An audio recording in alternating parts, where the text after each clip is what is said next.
गुरुग्राम के भोड़ा कला गांव में हनुमान मंदिर को लेकर लंबे समय से चल रहे विवाद में बुधवार को एक नया मोड़ आ गया। राजस्व विभाग की टीम ने गांव में पहुंचकर विवादित जमीन की पेमाइश की और आश्रम के महंत ज्योतिगिरी द्वारा कथित रूप से कब्जाई गई 570 गज जमीन को मुक्त करवाया। सरपंच समेत मोजिज लोगों की मौजूदगी में पटवारी और राजस्व विभाग के अधिकारियों ने कई घंटे तक पेमाइश की। जो जमीन मुक्त करवाई गई उसका कब्जा पंचायत को दिया गया। शाम के समय मोजिज लोगों की एक मीटिंग भी हुई जिसमें कहा गया कि बेशक महंत ज्योतिगिरी के कब्जे से जमीन मुक्त करवा ली गई है, लेकिन गांव में उनके प्रवेश रोकने का फैसला जारी रहेगा। इस दौरान सरपंच मनबीर सिंह, उदय चौहान, गिरदावर विजेंद्र, कुशलपाल दहिया, आरपीएस डायरेक्टर आदि मौजूद रहे। वहीं बाबा ज्योतिगिरी ने फोन पर बताया कि राजस्व विभाग की पैमाइश में अगर कुछ जमीन पंचायत की निकली है तो मुझे कोई ऐतराज नहीं है। गांव में मेरी खरीदी हुई जमीन है। ग्रामीणों ने आरोप लगाया था कि महंत ज्योतिगिरी ने हनुमान मंदिर के पास पंचायती जमीन पर अवैध रूप से कब्जा कर लिया है और वहां आश्रम बनवा लिया।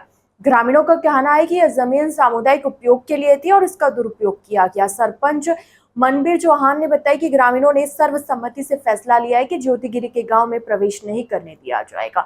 उन्होंने कहा कि जमीन पर अवैध कब्जा छुड़वा लिया गया है। ग्रामीणों का साफ रुख है कि महंत को गांव में कोई जगह नहीं दी जाएगी।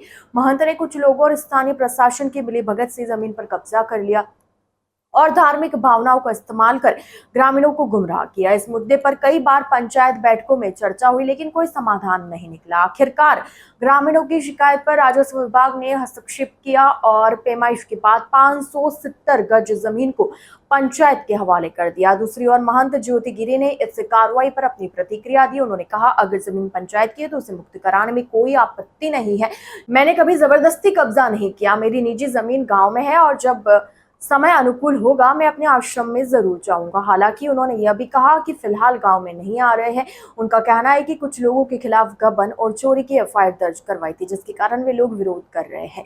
यह विवाद केवल जमीन के कब्जे तक सीमित नहीं है। ग्रामीणों का कहना है कि ज्योतिगिरी ने मंदिर के प्रबंधन में भी अनियमितताएं की और दान के पैसे का गलत इस्तेमाल किया। दूसरी ओर महंत के समर्थकों का दावा है कि आश्रम का निर्माण धार्मिक कार्यों के लिए किया गया है और इसमें कोई गलत इरादा नहीं था। ज्योतिगिरी मूल रूप से रोहतक के जसिया गांव के रहने वाले हैं। जिला गुरुग्राम के पटौदी क्षेत्र के सबसे बड़े गांव बूढ़ा कला में ज्योतिगिरी आश्रम और अस्पताल भी चलाते हैं। उनके उज्जैन, काशी, गुरुग्राम, हरिद्वार समेत देश भर में कई जगह पर ज्योतिगिरी के आश्रम है। साल 2019 में ज्योतिगिरी के कई वीडियो सामने आए थे। इनमें वह महिलाओं और बच्चों के साथ नजर आए।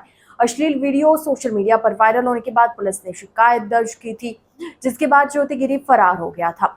इस मामले में वीडियो फैलाने वाले के खिलाफ भी एफआईआर दर्ज की गई थी। इसी साल जनवरी में बाबा का एक वीडियो सामने आया था जिसमें उसने खुद की फरारी को अज्ञातवास बताया और जल्द ही गांव में आने का ऐलान किया। इसके बाद अगस्त में उन्होंने 22 सितंबर को पहले नवरात्र में आश्रम में आने और भंडारा करने की परमिशन प्रशासन से मांगी। हालांकि लोगों के विरोध को देखते हुए परमिशन नहीं मिली।